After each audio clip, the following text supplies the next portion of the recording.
할렐루야, 반갑습니다. 오늘은 수요성서 아카데미 새롭게 시작하는데요. 사랑이라는 주제로 새롭게 시작을 합니다. 오늘 우리에게 주신 하나님의 말씀은 호세아 14장 1절부터 8절까지의 말씀입니다. 제가 말씀을 읽도록 하겠습니다. 이스라엘아, 내 하나님 여호와께로 돌아오라. 내가 불의함으로 말미암아 엎드러 졌느니라. 너는 말씀을 가지고 여호와께로 돌아와서 아뢰기를 모든 불의를 제거하시고 선한 바를 받으소서. 우리가 숫송아지를 대신하여 입술의 열매를 주께 드리리이다. 우리가 아수르의 구원을 의지하지 아니하며 말을 타지 아니하며 다시는 우리의 손으로 만든 것을 향하여 너희는 우리의 신이라 하지 아니하오리니 이는 고아가 주로 말미암아 긍휼을 얻음이니이다 할지니라. 내가 그들의 반역을 고치고 기쁘게 그들을 사랑하리니 나의 진노가 그에게서 떠났음이니라. 내가 이스라엘에게 이슬과 같으리니 그가 백합화 같이 피겠고 레바논 백향목 같이 뿌리가 박힐 것이라. 그의 가지는 퍼지며 그의 아름다움은 감람나무와 같고 그의 향기는 레바논 백향목 같으리니 그 그늘 아래에 거주하는 자가 돌아올지라. 그들은 곡식같이 풍성할 것이며 포도나무같이 꽃이 필 것이며 그 향기는 레바논의 포도주같이 되리라. 에브라임의 말이 내가 다시 우상과 무슨 상관이 있으리요 할지라. 내가 그를 돌아보아 대답하기를 나는 푸른 잣나무 같으니 내가 나로 말미암아 열매를 얻으리라 하리라. 아멘.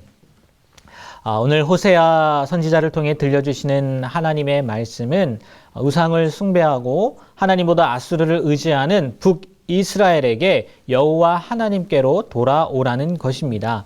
1절 말씀을 보면 이렇게 기록하고 있습니다. 이스라엘아, 내 하나님 여호와께로 돌아오라. 내가 불의함으로 말미암아 엎드려 졌느니라. 물론 역사적으로 볼 때 북이스라엘은 끝내 회개치 않으므로 주전 722년에 아수르에 의해 멸망을 당합니다. 그러나 하나님은 그들의 패역함으로 인해 단번에 심판하시는 하나님은 아니셨습니다. 아시다시피 호세아서에는 이런 안타까운 하나님의 사랑 이야기가 담겨 있는 건 아니겠습니까? 사랑하는 아내의 고멜이 남편을 배신하고 창녀의 소굴로 도망쳐버리고 또 그 아내를 사랑하는 남편 호세아는 보리를 싸들고 찾아가서 팔려간 고멜을 돈을 주고 사옵니다. 배은망덕한 거죠. 배은망덕한 그녀에 대한 이 호세아의 사랑은 바로 이스라엘 백성을 향한 하나님의 태도, 하나님의 마음이었다는 거죠. 하지만 계속되는 이 배신은 하나님을 짝사랑의 애달픈 연인으로 전락시켜 버린 것입니다. 그런데요, 이 말씀들을 통해서 우리도 생각해 봐야 될 것이 뭐냐면 우리 역시 이렇게 하나님을 짝사랑하게 만들고 있지는 않는지, 그래서 하나님께서 그 짝사랑의 아픔을 앓고 계시게 하지는 않은지 돌아봐야 할 거라는 거죠.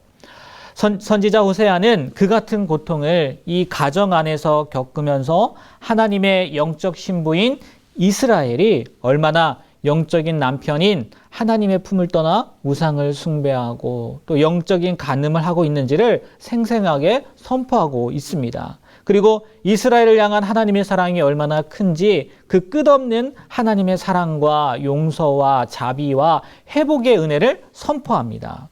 비록 넘어지고 실패했을지라도 다시금 하나님 품으로 돌아오기만 한다면 치유와 회복의 은혜를 분명히 맛보게 될 것을 선포하고 있다는 거죠. 오늘 읽은 말씀 가운데 1절부터 8절까지의 핵심 구절이라고 할 수 있는 4절 말씀을 읽어보면 이렇습니다. 내가 그들의 반역을 고치고 기쁘게 그들을 사랑하리니 나의 진노가 그에게서 떠났음이니라. 이 말씀을 한마디로 줄이면 오늘 말씀의 제목처럼 고치며 사랑하겠다는 거예요. 잘못된 과거와 아픔의 현실들이 있다고 해도 하나님께로 돌아오기만 하면 어떻게 한다고요? 고장난 부분들을 친히 고쳐주시고 회복해 하셔서 하나님의 풍성한 사랑 안에 살도록 해주시겠다고 약속하는 말씀이라는 거죠. 누가복음 15장 말씀을 보면 탕자 이야기가 나옵니다. 너무나 잘 아는 이야기지요. 여러분은 이 이야기에서 주인공, 진짜 탕자가 누구라고 생각하십니까? 아버지의 재산을 가지고 허랑방탕한 삶을 살고 돌아온 동생이요? 그래서 탕자 이야기 아닙니까? 이렇게 이야기를 하시겠습니까? 아니면 동생이 살아 돌아왔음에도 불구하고 기뻐하긴커녕 아버지의 행동을 시기했던 형이 탕자이겠습니까? 아니에요. 둘 다 아니라는 거예요. 바로 아버지라는 겁니다. 둘째 아들이 회개하고 돌아올 때 달려가 입을 맞추고 살찐 송아지를 잡고 잔치를 베푸는 아버지. 형의 시기와 불평에도 이 모든 것이 너의 것이 아니냐라고 위로해 주시는 아버지. 그 아버지가 바로 탕자라는 겁니다. 탕자라는 표현이 그러니까 이렇게 표현하면 되겠어요. 탕부. 그래서 팀 켈러가 탕부 하나님이라는 책도 이 말씀을 가지고 기록을 했거든요. 바로 우리 하나님의 모습이라는 거죠. 우리는 선지자 호세아를 통해 들려주시는 내가 그들의 반역을 고치고 기쁘게 그들을 사랑하리니 란 말씀이나 집을 나간 아들을 환영하는 그 둘째의 아버지의 모습을 통해 또 형을 위로하시는 아버지의 모습을 통해 하나님의 사랑을 느낄 수 있어야 된다는 거예요. 그러면 어떠한 하나님의 사랑을 우리가 이 말씀을 통해 오늘 본문을 통해서 깨달아야 될까요? 먼저는 포기하지 않고 기다리시는 하나님의 사랑입니다. 둘째가 허랑방탕한 삶을 살다가 인생의 한계 상황 앞에서 회개하고 아버지의 품으로 돌아옵니다. 보통 아버지 같으면 자신의 재산을 축내고 거지 같은 모습으로 돌아오는 아들을 보면 어떻게 대하겠습니까? 저 같으면 이럴 것 같아요. 야, 꼴 좋다. 내가 뭐라고 했냐? 그래, 네가 무슨 낯으로 집에 들어오는 거야. 물론 집으로 들어오게 하겠죠. 하지만 한편에 이런 마음들, 이런 말들 하지 않겠느냐는 거예요. 그러나 아버지는 달랐다는 겁니다.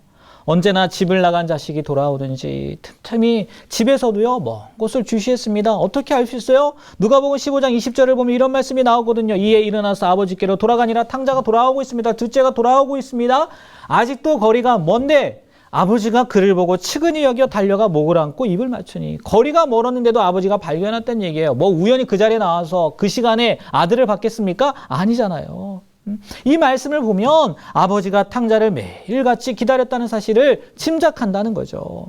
사실 이 둘째가 자꾸 버릇이 돼서 탕자 그러는데 둘째인 것 같아요. 이 둘째가 집을 나가겠다고 할 때 아버지가 허락한 것은요, 그를 자식으로서 포기했기 때문이 아닙니다.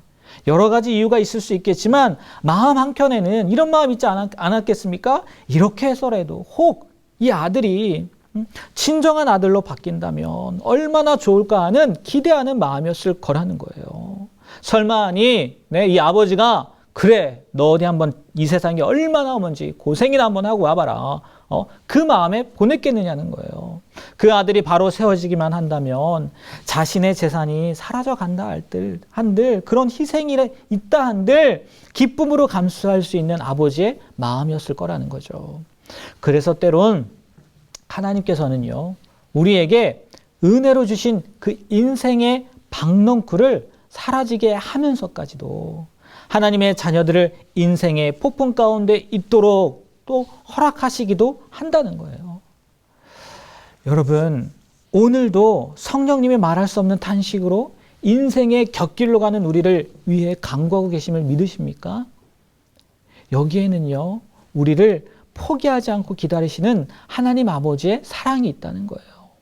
오늘 본문 1절 말씀처럼 우상 숭배를 하는 이스라엘에게 돌아오라는 음성이 아직도 들려오고 있지 않습니까? 그렇다는 거는요, 이스라엘에게 소망이 있다는 것이고요, 하나님의 기다리시는 인내의 사랑을 의미하는 것 아니겠습니까? 오늘도 이 하나님의 음성이 귓가에 들리고 있는 인생에게는요, 소망이 있는 줄 믿습니다. 그리고 오늘 말씀을 통해 또 한 가지 생각해 볼 수 있는 것은 하나님 아버지의 주도적이고 능동적이고 적극적인 사랑의 모습이라는 거예요. 4절에 내가 그들의 반역을 고치고 기쁘게 사랑하리니 라는 이 하나님의 말씀은요, 뒷짐지고 기다리시는 하나님이 아니라는 거예요. 이전에 고장난 인생을 새로운 존재로 탈바꿈시키겠다는 하나님의 능동적이고 적극적이고 주도적인 사랑을 의미한다는 거죠. 어떻게 보면 우리는 죄로 인해 다 깨지고 금이 간 인생들입니다. 주님의 사랑의 손길이 아니면 고침받을 수 없는 상처투성이뿐인 우리를 그리스도께서 사랑의 손길로 치료해 주셨습니다. 그리고 우리를 새 사람이 되게 변화시켜 주시며 오늘도 하나님의 형상을 회복할 수 있는 은혜를 주신 줄로 믿습니다. 예수님의 제자 중에 수제자라고 불린 제자가 누굽니까? 베드로 아닙니까? 그가 얼마나 주님의 마음을 아프게 했습니까? 멋진 신앙 고백을 했지만 그 뒤에 바로 주님께서 십자가를 져야 된다니까 만류하다가 어떤 소리를 듣습니까? 사탄아 내 뒤로 물러가라. 너는 나를 넘어지게 하는 자로다라는 이야기도 듣지 않습니까? 뿐만 아니라 예수님이 체포되자 다른 사람은 다 부인해도 자신만은 부인하지 않겠다 했던 베드로 어떻게 해요? 네, 주님이 보는 앞에서 3번이나 부인을 합니다. 주님이 이런 인간적인 허물과 연약함만을 생각하셨다면요, 아마 실망하셨을 거예요. 그러나 주님은 애당초, 아니 베드로를 만났을 때부터 아니면 그 이전부터요, 베드로의 먼 미래를 보셨다는 거예요. 그래서 정말 예수님의 기대처럼 베드로가 초대교회에 어떤 존재가 됩니까? 기둥 같은 존재가 되지 않습니까?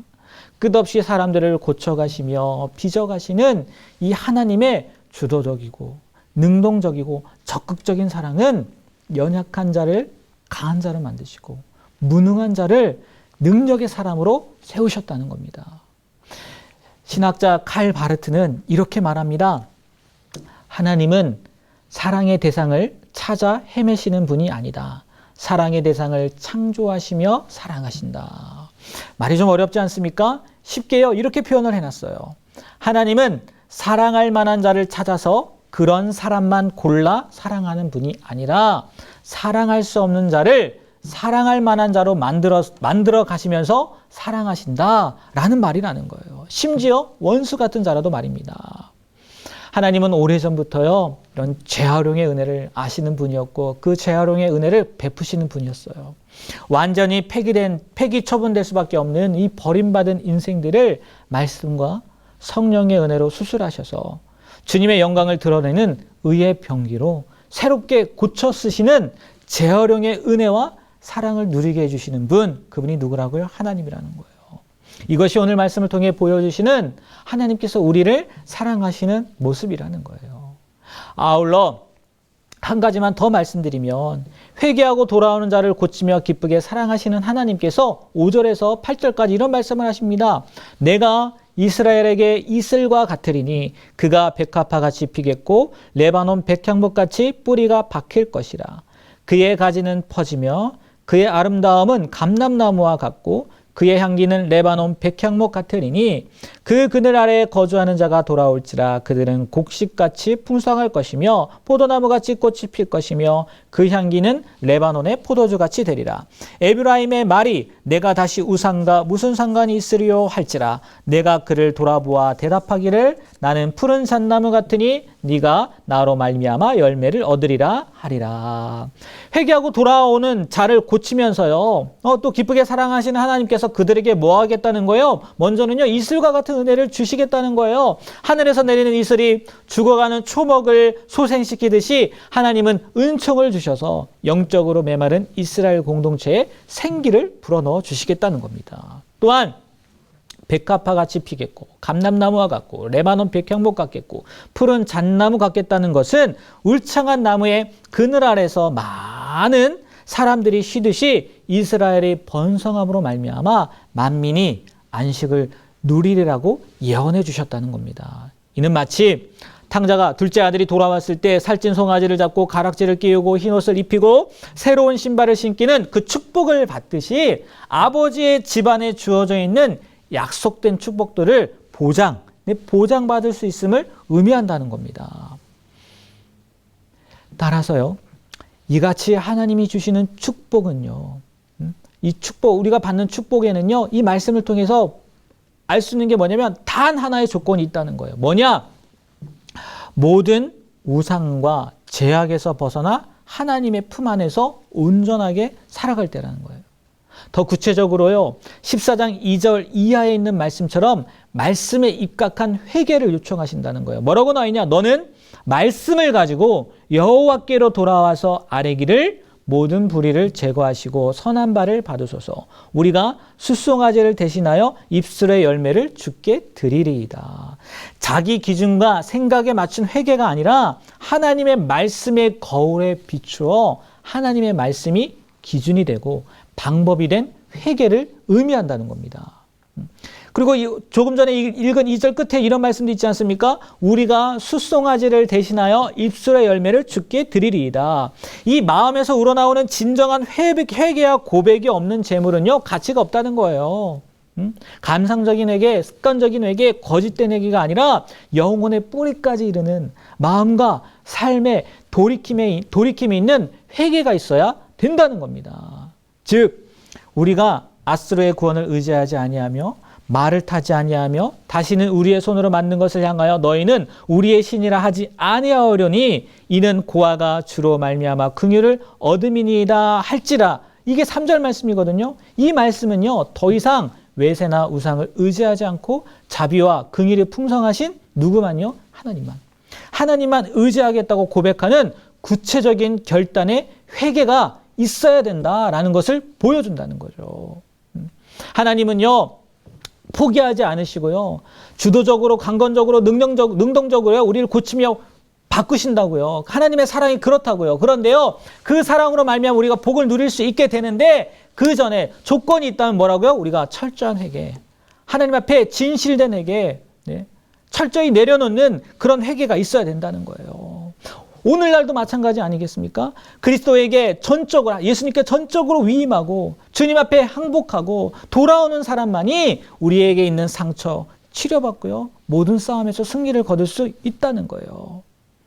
여러분, 오늘도 불신자나 심지어 믿는 자일지라도요, 하나님 아버지의 엄청난 사랑을 깨닫지도 누리지도 못하고 사는 이유가 뭔지 아십니까? 이렇게 포기하지도 않으세요. 능동적으로 다가오세요. 주도적으로 다가오시는데도요, 그것을 왜 못 누린 줄 아십니까? 물질과 쾌락과 우상 안에서 자신을 잃어버리고 사는 탕자들이 많기 때문이라는 거예요. 또한 그런 우상들로 인해서요, 인생의 진정한 목적과 방향 감각을 잃어버렸기 때문이라는 거죠. 진정한 삶의 가치관을 상실한 채 오늘을 살아가고 있기 때문이라는 거예요. 오늘 하나님께서는 말씀하십니다. 뭐라고요? 여호와께 돌아오라. 하나님이 기뻐하시는 삶의 자리로 돌아와라. 첫사랑의 자리, 헌신과 충성을 다짐했던 그 언약의 자리로 돌아와라. 그리하면 어떻게 하겠다고요? 내가 고치겠다는 거예요. 다시 바꿔 쓰겠다는 거예요. 그리고 놀라운 복들을 주시겠다는 거예요. 호세아를 통해서 북이스라엘 사람들에게 전해주었던 이 말씀이 오늘을 살고 있는 우리에게도요, 동일한 말씀인 줄 믿습니다. 여러분, 주님께서 부르시는 그 음성에 귀 기울이시고요, 돌아가시게 되길 바랍니다. 그러면 포기하지 않는 사랑, 또 능동적이고 강건적이고 주권적으로 역사하는 그 하나님의 사랑이 여러분의 삶 가운데요, 임하고 또 그 사랑으로 말미암아 변화되는 오늘 말씀 가운데 나온 그런 은혜들을 누리게 될 줄 믿습니다. 주님의 다 같이 기도하도록 하겠습니다. 하나님, 호세아 말씀을 통해서 하나님의 사랑이 어떠한 사랑인지 알게 하신 것 감사드립니다. 포기하지 않고 또 주도적으로, 능동적으로, 적극적으로 다가와 우리를 고치시며 다시 사용하시길 원하시는 하나님. 그러나 단 하나의 조건, 우리가 주님 앞에 철저히 회개하고 돌아와야 된다는 거, 하나님 그것을 잊지 않게 하여 주시고, 정말 이 세상 가운데에서 잘 된다는 그 은혜 때문에 우리가 하나님 앞에 돌아오는 것이 아니라 우리를 얼마나 사랑하시는 그 하나님의 사랑을 누리기 위해서, 느끼기 위해서, 다시 경험하기 위해서 하나님 앞으로 철저히 회개하고 돌아오는 우리의 삶이 될 수 있도록 붙잡아 주시옵소서. 그리하여 그 이후의 삶조차도 하나님께서 이끌어 주시고 인도하시는 은혜들을 누리는 우리 모두가 되게 하여 주시옵소서. 이제는 우리 주 예수 그리스도의 은혜와 하나님 아버지의 무궁하신 사랑하심과 성령님의 감화 감동 교통 역사하심이 이 시간 주님 앞에 돌아오겠습니다. 그래야 하나님의 포기하지 않는 사랑, 적극적이고 능동적인 사랑을 내가 경험하겠습니다 라고 다짐하고 돌아가는 우리 성도님들 머리 위에, 또 우리 불꽃교회, 무엇보다 이 나라, 이 민족 위에 이제로부터 영원토록 함께하기를 간절히 축원하옵나이다. 아멘.